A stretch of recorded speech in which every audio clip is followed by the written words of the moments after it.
Good morning, students. How are you? Welcome to my YouTube channel Accounts Boss. Please अगर आपने like नहीं किया, subscribe नहीं किया, शेयर नहीं किया तो प्लीज ये जरूर करें और कमेंट भी करते रहें, मुझे मोटिवेशन फील होते रहेगा। बच्चे ज्यादा से ज्यादा कमेंट करें। बच्चे आप लोग पता नहीं क्यों कमेंट नहीं कर रहे हैं, देख रहे हैं फिर कमेंट नहीं कर रहे। पूछो, क्वेश्चन भी पूछ सकते हो, कमेंट करो, जरा मजा आएगा मुझे। आइए जरा मैं मोटिवेटेड फील करूंगा और एक्साइटेड से पढ़ाऊंगा, एक्साइटमेंट के साथ पढ़ाऊंगा, मजा आ जाएगा मुझे।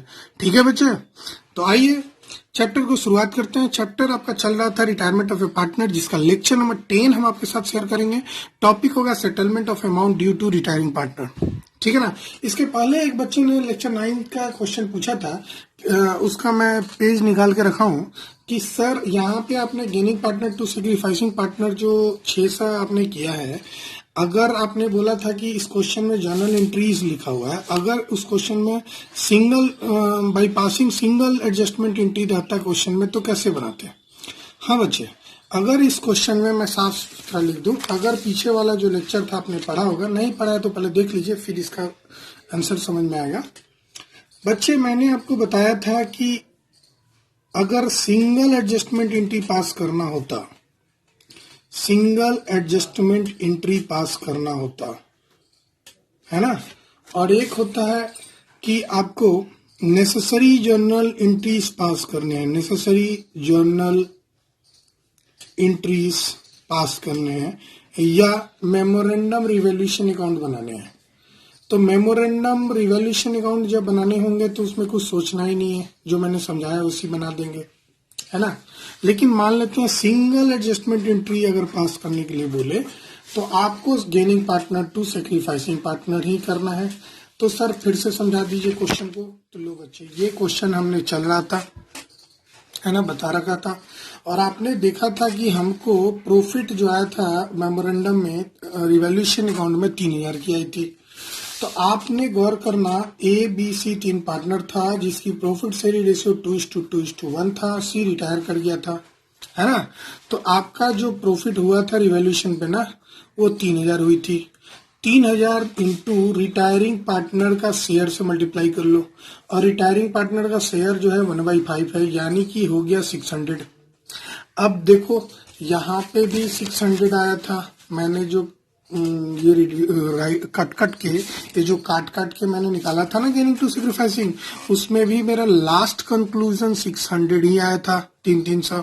यहाँ पे भी देखो मैंने आपको 600 निकाल दिया, और इस 600 को आप गेनिंग टू सेक्रीफाइसिंग करोगे तो ये भी गेन कर रहा था, सी सेक्रीफाइस कर रहा था। तो सी का 6 है। सेक्रीफाइस किस रेशियो में करेगा? तो जो बचा हुआ है यही गेनिंग रेशियो होता है। क्वेश्चन में अगर कोई इन्फॉर्मेशन नहीं है तो, यानी 1:1 यानी 300। ठीक है बच्चे, तो आशा करते हैं आप ये समझ गए होंगे बहुत जल्दी ही, आसानी से। तो मैंने आपको पिछले लेक्चर में आपको यहाँ आधा ही शायद लास्ट बता के छोड़ दिया था, और बोला था कि क्योंकि क्वेश्चन में ये वाली बोली हुई है तो आपको यही समझना है। अगर आपको नहीं, इसकी जगह पे सिर्फ एडजस्टमेंट एंट्री बोला है पास करने के लिए, वैसे स्थिति में आप गेनिंग सेक्रीफाइसिंग रेशियो निकाल के ये वाली एंट्री पास करेंगे। ए वाली एंट्री पास करने के बाद रिवॉल्यूशन का सिर्फ प्रॉफिट और लॉस निकाल लेंगे, डिस्ट्रीब्यूशन नहीं करेंगे, सिर्फ प्रॉफिट और लॉस निकालेंगे, एग्जैक्ट वैल्यू निकालेंगे, मतलब 3000 प्रॉफिट हुआ कि लॉस हुआ वो निकालेंगे। जैसे इस केस में 3000 का मुझे प्रॉफिट हुई थी, मैंने निकाल लिया। कैसे निकालेंगे? तो डेबिट क्रेडिट घटा के निकालेंगे। खैर, उसमें आप रिटायरिंग पार्टनर के शेयर से मल्टीप्लाई करेंगे तो वो हो जाएगा 600। उसी 600 को आप गेनिंग रेशियो में बांट देंगे। ठीक है ना बच्चे।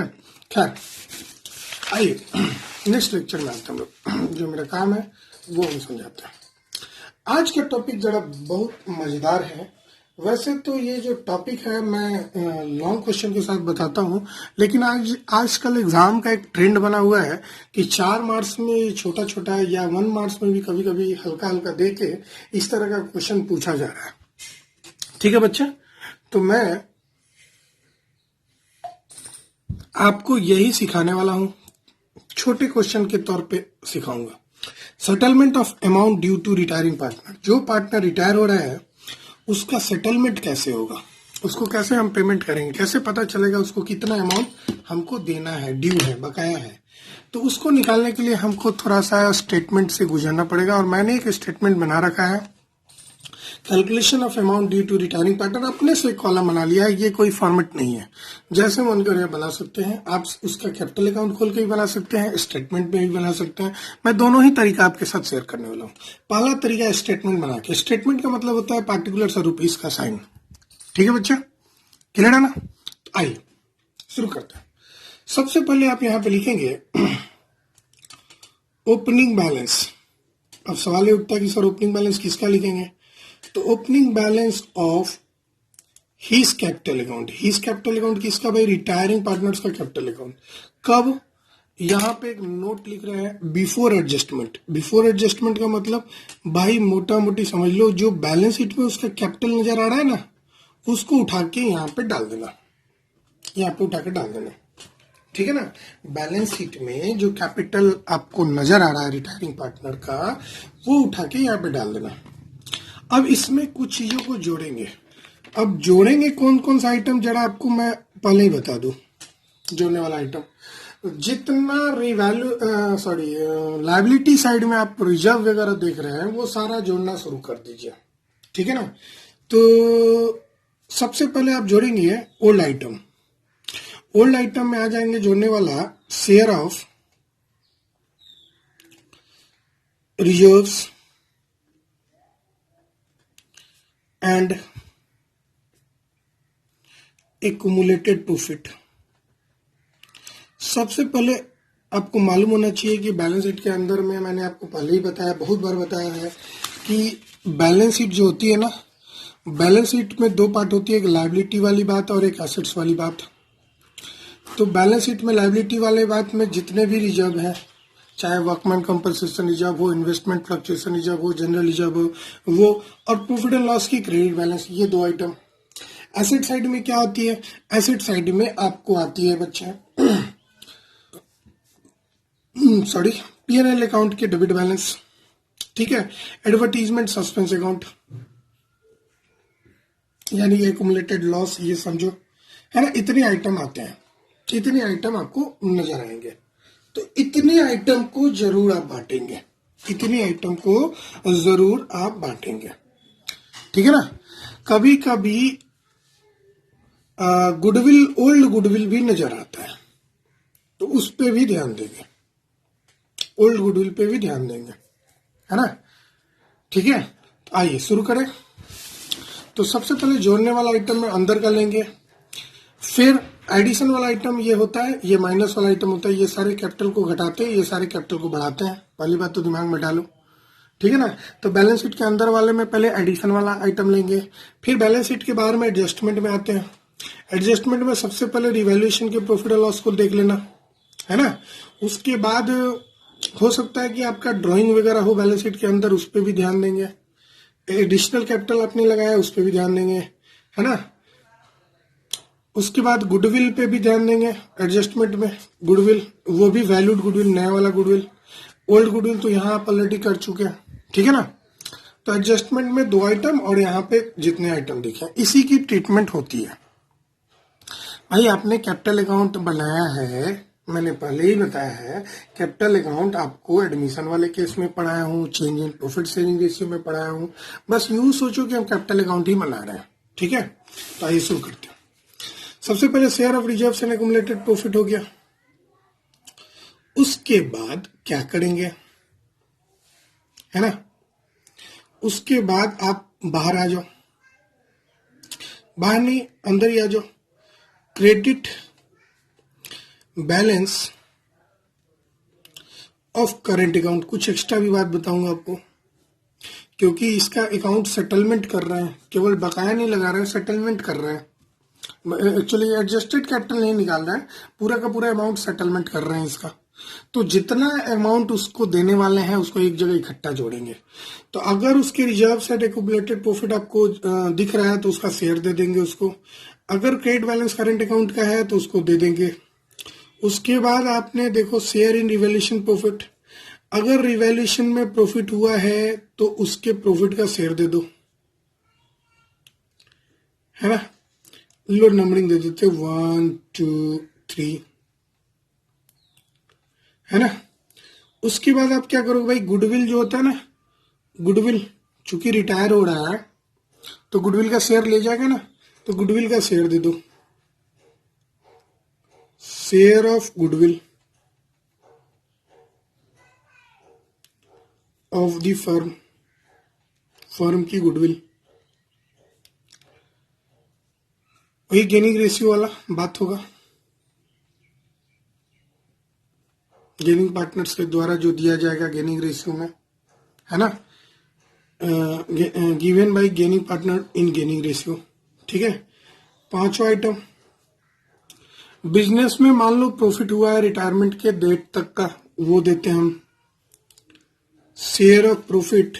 ये एक्स्ट्रा आप कर रहे हैं क्योंकि इसका बिजनेस बंद हो रहा है तो इसका प्रॉफिट भी दे दोगे आप, till the date of his retirement. Retirement के डेट तक उसने बिजनेस किया है ना, तो उस डेट तक का प्रॉफिट दे दो। छठा आइटम और क्या दोगे, अगर उसको सैलरी मिलने वाला है तो सैलरी भी दे दोगे, है ना, सैलरी। एंड अगर उसको इंटरेस्ट एंड कैपिटल मिलने वाला है तो वो भी दे दोगे, क्रेडिट, है ना।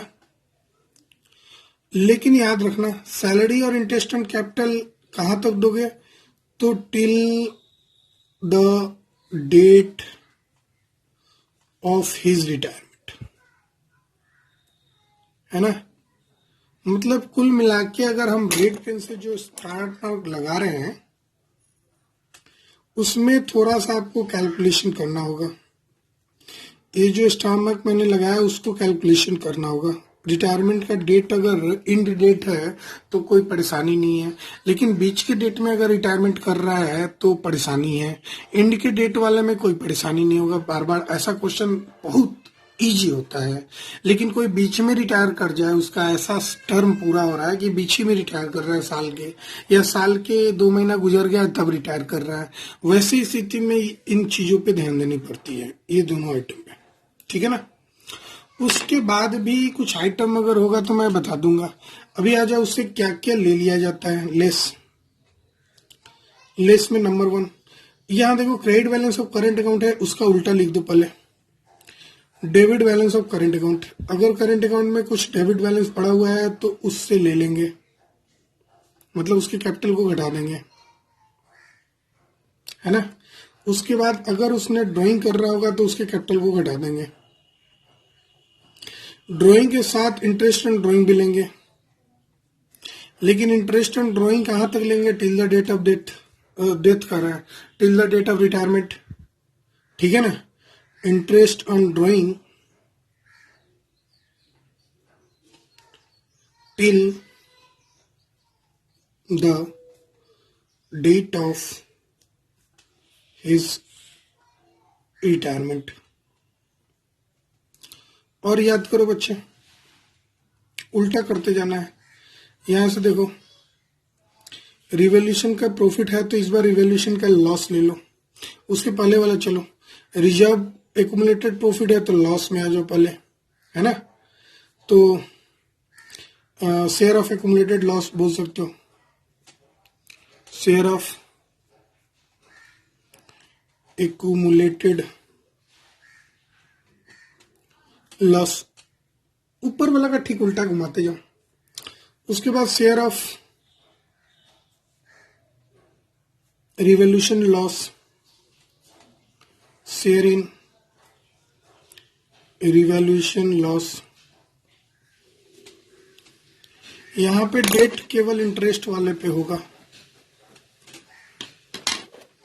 उसके बाद क्या हो सकता है, share of profit till the date है, अगर लॉस होता तो उल्टा कर लेते, यहाँ घटा लेते, है ना। और ये तो खैर सैलरी का उल्टा होता ही नहीं है। और क्या हो सकता है उसने फर्म को लोन दिया हो या लोन लिया हो, दोनों हो सकती है। तो सबसे पहले मान लो फर्म से लोन लिया हो, तो लोन लिया हो तो घटा देंगे हम, एडवांस और loan taken by him from the firm.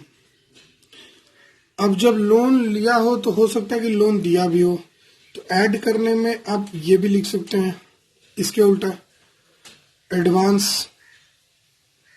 या लोन टेकन बाय हिम है तो यहाँ given by him to firm, given by him to firm, मतलब अगर उसने फर्म को लोन दिया है तो भाई उसको दोगे ना, है ना, वो हो सकता है। और क्या हो सकता है, ये share of profit till the date है तो हो सकता है कि ये लॉस में हो सके, share of loss till the date of date, loss भी हो सकता है till the date of retirement, business में लॉस भी हो सकता है, चांस कम है लेकिन फिर भी ठीक है। खैर ये जो निकल के आएगा ना बच्चे, वही amount due to retiring partner होगा, amount due to retiring partner होगा, है ना। अब ये जो अमाउंट ड्यू हुआ है ना, उसका सेटलमेंट हम कैसे करेंगे जरा समझते हैं। इसकी सेटलमेंट हम कैसे करेंगे, ये जो अमाउंट ड्यू हुआ है रिटायरिंग पार्टनर का आफ्टर ऑल एडजस्टमेंट हमने जो निकाला है, अब इसकी सेटलमेंट कैसे करेंगे, मतलब इस ड्यू अमाउंट को हम लोग पेमेंट कैसे करेंगे, उसकी कंसेप्ट को जरा हम लोग समझते हैं। ठीक है ना बच्चा,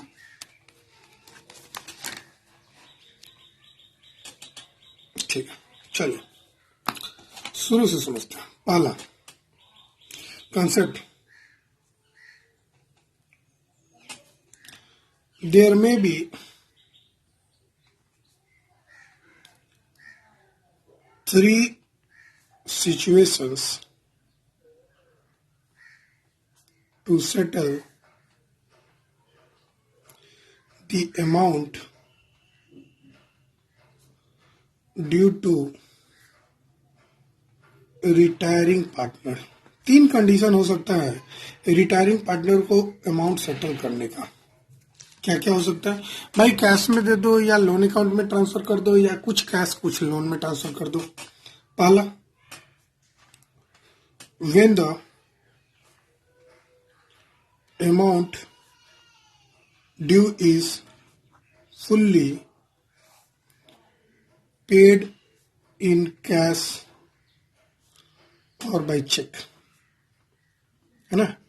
हो सकता है कभी कभी बिजनेस के पास इतना पैसा है कि जो रिटायरिंग पार्टनर है उसको आसानी से पेमेंट कर सके, वैसे स्थिति में क्या किया जाता है, तुरंत उसको पे किया जाता है। जब भी पे करेंगे तो उसके कैपिटल अकाउंट को घटाएंगे, क्योंकि अब हम पे कर रहे हैं तो उसका कैपिटल अकाउंट घट जाएगा। तो रिटायरिंग पार्टनर्स, ये एंट्री आप जानते होंगे, कैपिटल अकाउंट DR, आपके पास से यानी बिजनेस से कैश जा रहा है या चेक में जा रहा है तो बैंक जा रहा है तो क्रेडिट हो जाएगा। नेडेशन क्या होगा भाई, amount due to the retiring partner paid हो गया। कभी कभी क्या होता है ना, होता है सिचुएशन कि फर्म के पास इतना पैसा नहीं होता है, फर्म मुझसे बोलता है काम करो भाई, हम लोग के पास इतना पैसा नहीं है कि तुरंत तुमको हम कैश में दे दे, एक काम करते हैं तुम्हारे नाम का लोन अकाउंट खोल देते हैं और उस लोन का हम इंटरेस्ट बढ़ेंगे और जब हम धीरे धीरे करके इंस्टॉलमेंट में उस लोन का भी चुकता कर देंगे। मतलब केस हो सकता है व्हेन द अमाउंट, और लोन का कैसे सेटलमेंट करना है वो सिलेबस से आउट हो गया, लेकिन लोन में देना है वो पढ़ना है, बस लोन अकाउंट खोलना आपको नहीं है इस बार ड्यू टू कोविड-19 ऐसा हुआ है बच्चे। व्हेन द अमाउंट ड्यू, नहीं तो मैं पढ़ा देता, इज ट्रांसफर्ड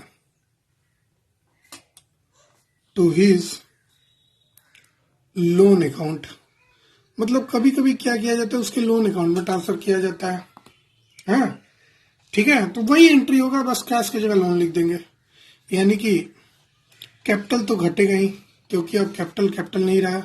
तो retiring partner capital account DR, अब उसको लोन में ट्रांसफर कर देंगे, यानी कि रिटायरिंग पार्टनर्स लोन अकाउंट। बात समझ रहे हैं, कैश में करते तो कैश लिख देते, चेक से करते तो टू बैंक लिख देते। अब क्या कर रहे हैं, ना कैश में पे कर रहे हैं ना चेक में पे कर रहे हैं, हम उसको लोन अकाउंट में ट्रांसफर कर दे रहे हैं, उसके कैपिटल अकाउंट को, है ना। तो ऐसे कर देंगे और इसको लोन अकाउंट को फॉर्म के नए वाले फॉर्म के लायबिलिटी साइड में दिखा देंगे, है ना। तीसरा सिचुएशन हो सकता है दोनों का मिला के, भाई कुछ हिस्सा कैश में दे दे और कुछ उधारी दे दे, उधारी लगा दे, है ना। ऐसा हो सकता है ना। मान लेते हैं फॉर्म के पास कुछ पैसा था तो कुछ कैश दे दिया, तो कुछ कैश दे दिया यानी पार्टली पेड इन कैश, और फॉर्म के पास कुछ ही पैसा था और बाकी बोला कि काम करते हैं भाई, जो बैलेंस बचा है उसको लोन में ट्रांसफर कर देते हैं। तो ऐसा अगर सिचुएशन हो गया तो 2 एंट्री होगा या कंबाइन एंट्री होगा ऊपर का। ये दोनों का कंबाइन अलग अलग कर दो, अलग अलग एंट्री पास कर दो, या दोनों का कंबाइन कर दो। मैं कंबाइन ही बता दे रहा हूं। तो मान लेते हैं रिटायरिंग पार्टनर को जितना देना था उसके कैपिटल अकाउंट को उतना से घटा देंगे, है ना, क्योंकि उसको तो अब हटा रहा है।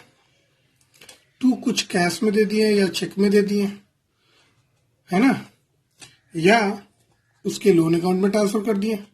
कभी कभी भाई बिल से भी पेमेंट किया जाता है, बिल ऑफ एक्सचेंज से भी पेमेंट किया जाता है, तो वैसे स्थिति में बिल ऑफ एक्सचेंज की एंट्री कर देते हैं, है ना। नरेशन यहाँ पे लिख सकते हो, इसमें मैंने नहीं लिखा, अमाउंट पेबल, पेबल वर्ड इसलिए लगा क्योंकि तुरंत पे नहीं हो रहा है। तुरंत पे रहता तो हम पेड लगाते हैं। हम पेबल है मतलब देंगे, भविष्य में देंगे, क्योंकि अभी मेरे पास पैसा नहीं है, अभी फर्म के पास पैसा नहीं है कि जो रिटायरिंग पार्टनर है उसको तुरंत दे दे। Partner transfer to his loan account, transfer to his loan account, मैं बोल दिया, लिख लो, amount payable to retiring partner is transfer to his loan account, है ना। और कभी कभी हो सकता है कि कुछ फर्म के पास पैसा हो कुछ नहीं हो, तो जितना पैसा है कैश में दे दिया, बाकी लोन अकाउंट में ट्रांसफर कर दिया। तो नरेशन ये हो सकता है, amount due to the retiring partner settled partly in cash and balance transfer to his loan account and balance transferred to his loan account। ऐसा हो सकता है ना भाई। ऐसा इसलिए हुआ, मान लो कि बिजनेस चल रहा था, अचानक से कोई पार्टनर रिटायर हो रहा है, तो उसको बिजनेस से अगर कैपिटल निकाल के दे दोगे तो तुम लोग का बिजनेस ही बंद हो जाएगा ना। तो बिजनेस से पैसा देंगे लेकिन धीरे धीरे उसको करके लौटाएंगे। या अगर बिजनेस के पास इतना ज्यादा कैश है कि आसानी से पे कर सकता है तो कैश में दे दिया, या बिजनेस के पास कुछ कैश है, नहीं अब अड़ ही गया रिटायरिंग पार्टनर, नहीं हमको कुछ कैश चाहिए, मैंने देखा है, तो लो भाई कुछ कैश दे दिए, बाकी लोन अकाउंट में दे देंगे और धीरे धीरे उसके लोन को चुकता कर देंगे, है ना। ये एकदम याद रखिएगा। अगर क्वेश्चन साइलेंट रहे, नोट लिखिएगा, अगर क्वेश्चन साइलेंट रहे, हिंदी में भी लिख सकते हैं, इंग्लिश में भी लिख सकते हैं, अगर क्वेश्चन साइलेंट रहे तो हमेशा लोन अकाउंट में ट्रांसफर करते हैं। If the question is silent on the settlement of claim, याद रखिएगा, of the retiring partner, then the amount due to him is transferred to, मैंने पहले बोला transfer to retiring partner loan account.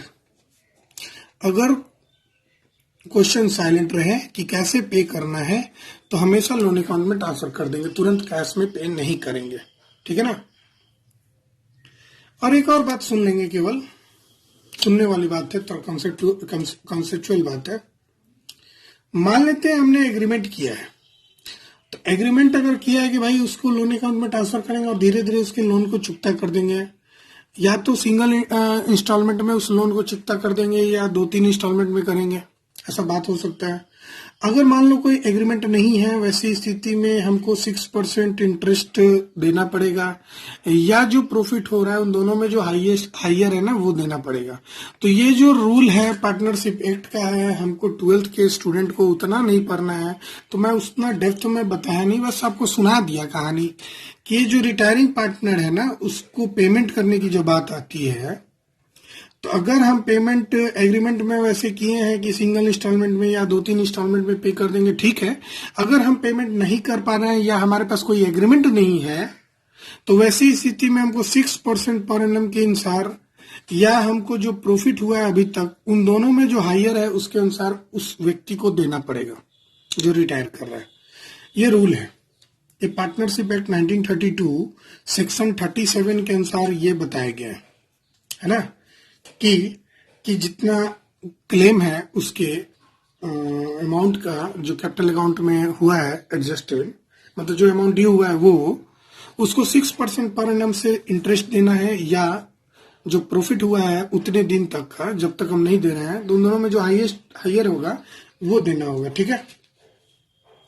और ये हम लोग बात करेंगे, इसका भी चर्चा कर लेंगे। खैर, ये एंट्री तो आप समझ लिए होंगे बच्चे, कैसे कैसे हमको पेमेंट करना है। तो मैंने आपको बताया जो सबसे इम्पोर्टेंट है, ये वाली बात आप जरूर अपने दिमाग में बैठाइएगा, और इसके बारे में सोच भी सकते हैं कि मान लेते हैं कि कोई पार्टनर बिजनेस से हट रहा है, मान लेते हैं बिजनेस से कोई पार्टनर हट रहा है, तो उसको क्या क्या देंगे हम और उससे क्या क्या ले लेंगे, बस उसी के हिसाब किताब को हम समझते हैं amount due to retiring partner, ठीक है ना। हम इससे क्वेश्चन ही बता देंगे और क्लियर हो जाएगा बच्चे। एकदम एक छोटा सा स्टैंडर्ड क्वेश्चन लेंगे और आपको सारी चीज बता देंगे और उससे आपका सारी बात क्लियर हो जाएगी। अभी तो आप समझ लो कि ये बात उससे हम देंगे और ये चीज उससे हम ले लेंगे, ठीक है ना। और एक बहुत ही अच्छी बात है, इसको समझना जरूरी है, एग्जाम में छोटा क्वेश्चन आ सकता है इससे रिलेटेड, ठीक है बच्चे। बाय बाय, फिर मिलते हैं हम लोग नेक्स्ट वीडियो लेक्चर में एक क्वेश्चन इसके ऊपर, ठीक है। Please like, share and subscribe my YouTube channel Accounts Boss. Thank you all of you.